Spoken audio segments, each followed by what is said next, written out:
Welcome to the Weekly Bark, where ordinary people are talking about extraordinary things. Sit back and enjoy the ride.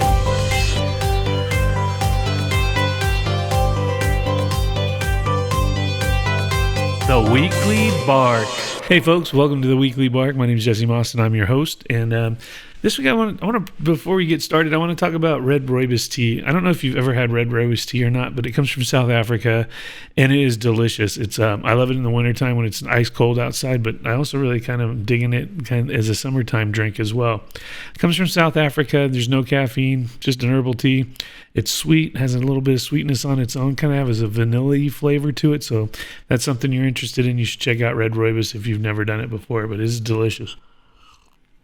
And I don't know about you, but I have been getting my butt kicked by allergies since spring has kind of come around. And so as I'm going forward, so pardon my voice a little bit tonight, but I had to take an allergy pill today, and I just been sneezing all over the place. So hopefully I can get through this all right. We had this opportunity this week. It was spring break for us, so we took the kids out to see their grandparents. They live in a little town in Arizona called Lake Havasu. If you're not familiar with it, it's a little town that's on the Colorado River. Lake Havasu is the result of damming up the Colorado River, and it's a lake that's made by Parker Dam, which is in the south of Lake Havasu, and it floods this valley. So it has a nice big lake, but then you can also run up north in the gorges as you're going up towards Laughlin, Nevada, into some of the most beautiful desert you'll ever see in your life. And with that coupled with the water, and then in the summertime when it's 120 degrees outside, it's a nice place to go and kind of hang out in the river and cool off. And it got me thinking about it as we were riding up on the pontoon boat. You know, what is it about rivers and bodies of water that really sort of move us? What is it? To me, it's like there's no place I'd rather be, especially. And I guess not even in the summertime, but summertime's kind of is a cool time because it's hot and then it's refreshing. But there's something really kind of cathartic and spiritual about rivers. I remember when I was younger and I used to surf all the time. There was a year of my life when I had surfed every single day for a complete year. And it wasn't that I was some killer shredder and loved cutting up and down on these waves. It was more what I enjoyed doing is either going out first thing in the morning or in the evening. And I would just kind of paddle my board out past where the waves were breaking. And I would just sit on it and just feel the pulse of the ocean as the swells were coming in and coming out. And just kind of contemplate life. It's fun in California because you could watch the sunset over the ocean. Or if you're in there in the morning, you'd watch it come rising up over the land and out towards the sea. And it was just a spectacularly beautiful and breathtaking place. And I kind of want to paint a picture of these canyons as you're going up to this place called the Gorges. You have this beautiful desert surroundings with these red rust rocks and canyons. And if you're into like dirt biking and razors, I mean, it's just a fun place for all that. I love taking my mountain bike out there in the summertime, and I'll go first thing in the morning, just at dawn when it's warm, but it's not ridiculous. And I'll go out and ride my mountain bike in a park called Sarah Park out there, and just kind of enjoy that surroundings. A little bit about Lake Havasu is. That I didn't know about the Colorado rivers. Did you know that not a single drop of that water ever makes it back to the ocean? It's all dammed up and used for agriculture and irrigation out there. And so it just blows my mind to think that the river that carved the Grand Canyon, and that's as old as time immemorial, no longer does a drop of that water ever make it out to the ocean. It's all used up before it even gets there. It meanders all the way down, and there's what's left in Mexico is all used up in farmlands down there before it ever gets to the ocean. So it's kind of an interesting thing. It's kind of a primal place. When you get to these river communities, you see people kind of engaging in their most primal desires and whatnot. I think that's why there's a lot of party cultures down there. And like when we go where we launch, you have to go through a place called the Channel. And the Channel's where everybody likes to kind of park their boats, and that's what they do. They just party. And so if you're into that kind of thing, a lot of people just are sitting and wading in the water, drinking beer, smoking pot, doing whatever they do, and they're just kind of hanging out in there. And that's not my scene. We kind of cruise up north, and then we like to go to this place called the Gorge. So My father-in-law, he likes to equate it to going to church when we get up there. He goes, when we get out just in the middle of the lake or out up in one of these little, coves where we can beach the boat and just kind of sit and hang out. He's like, yeah, this is church for me. And it was funny because it reminded me, as we were going out this weekend, of a poem by Langston Hughes where he had talked about, he goes, I've known rivers ancient as the world and older than the flow of human blood in human veins. My soul has grown deep like the rivers. I bathed in the Euphrates when the dawns were young. I built my hut near the Congo, and it lulled me to sleep. I looked upon the Nile and raised the pyramids above it. I heard the singing of the Mississippi when Abe Lincoln went down to New Orleans, and I've seen its muddy bosom turn all golden in the sunset. I've known rivers, ancient dusky rivers. My soul has grown deep like rivers. And anytime I'm on that river, the Colorado River, but any river for that matter, for me that experience is it's an amazingly sort of cathartic. Last year, I started practicing meditation. I'd practiced it before when I was in high school, and I got some books back then. But God, that was 40 some years ago, and I kind of went away from the practice. And it wasn't because I didn't feel like the benefit of it. I think I got spooked by my religious upbringing, that it might have been something evil. Well, obviously, I've done a 180-degree turn on that since then. And one of the things that my healthcare provider did during COVID is they provided all their members a free Calm app.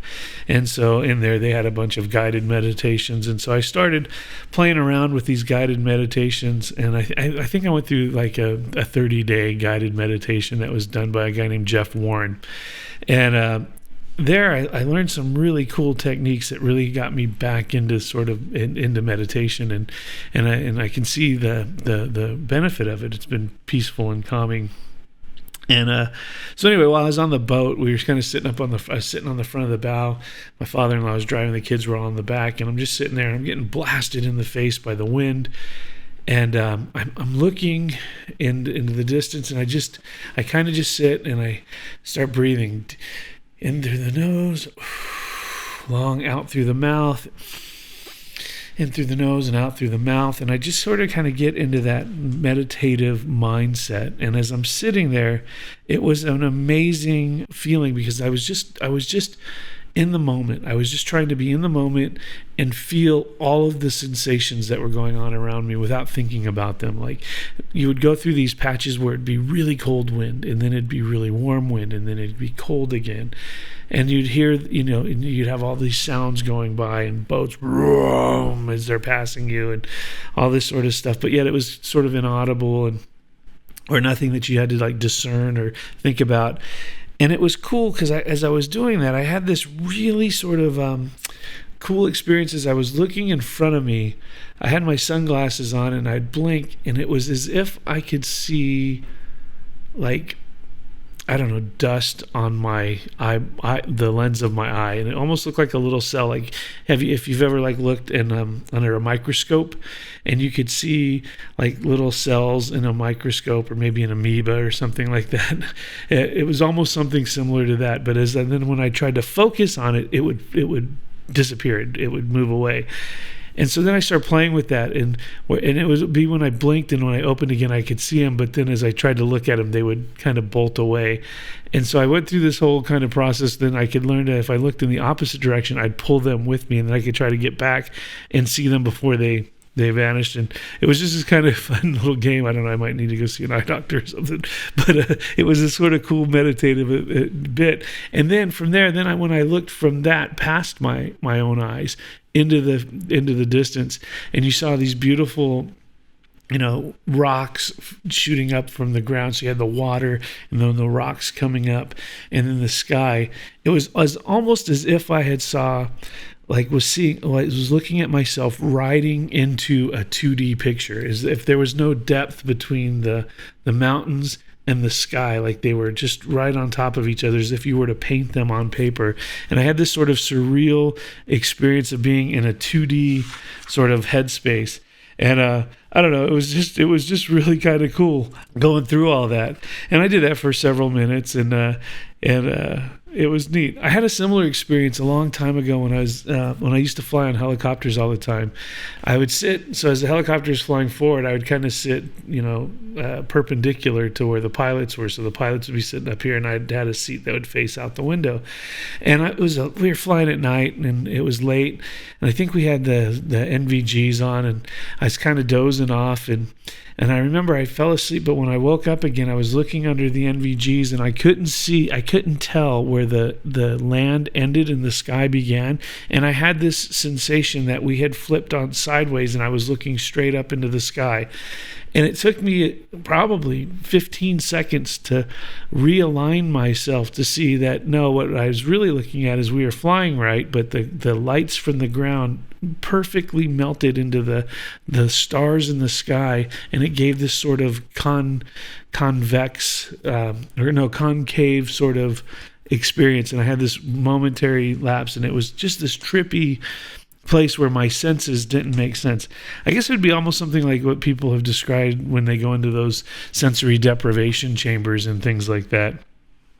Anyway, this time it wasn't nearly as frightening as that time when I was on the helicopter. And I know somebody's gone, "What were you smoking?" Not a thing, man. This was purely natural. And so it is. I don't know what these bodies or water do, but it just makes me in a happy place. And as I was watching this and I've seen the 2D and I'm doing my breathing, I just had this incredible sense of peace and euphoria and calmness and gratitude. And that was the big thing, is I had a ton of gratitude because I was with the people I cared most about.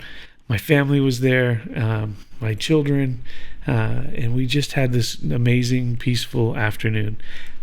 I don't know, if you get a chance, get out on a river and go and enjoy the sights there. I want to bring up, as I was going through the news this week, there's, again, I'm always looking for what's right in the world today. And I want to talk about the hero of the week this week is going to go out to a man from North Carolina. His name's Chris Perez. Chris Perez donated a kidney to a complete stranger that he found out about. This guy, Steve Sanders, needed a kidney over the internet. Steve was a single dad. He's in his 40s. He has this weird, not weird, but rare genetic disorder called, and I'm going to screw this up, but it's Uromoldalin kidney disease, UKD.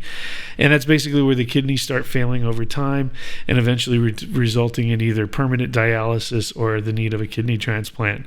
Well, Steve leads a pretty active life, and he has 2 small children. He's a single dad, and he knew that going on dialysis for the rest of his life would really kind of get in the way of the things he was trying to do. So he wanted to try to get that transplant. And so what he did is he just put out, he created a website and social media and put it out there. Hey, if anybody could help me out. And then several people had offered, and then for whatever reason, they kind of, the other people that were going to donate just kind of fell away, and it wasn't able to happen until Chris Perez's wife had seen this and asked him if that would be something he'd be willing to do. And he did a bunch of research. The men talked on the phone, they hit it off, and he was able to donate one of his kidneys to Steve. And the 2 men became friends after the fact, but they were complete strangers ahead of time.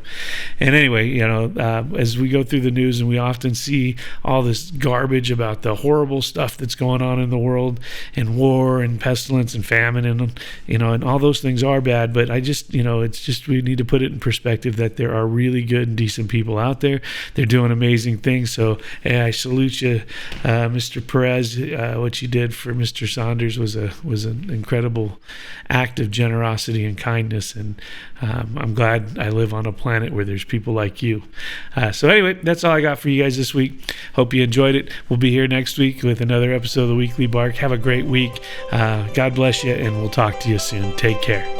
Bye.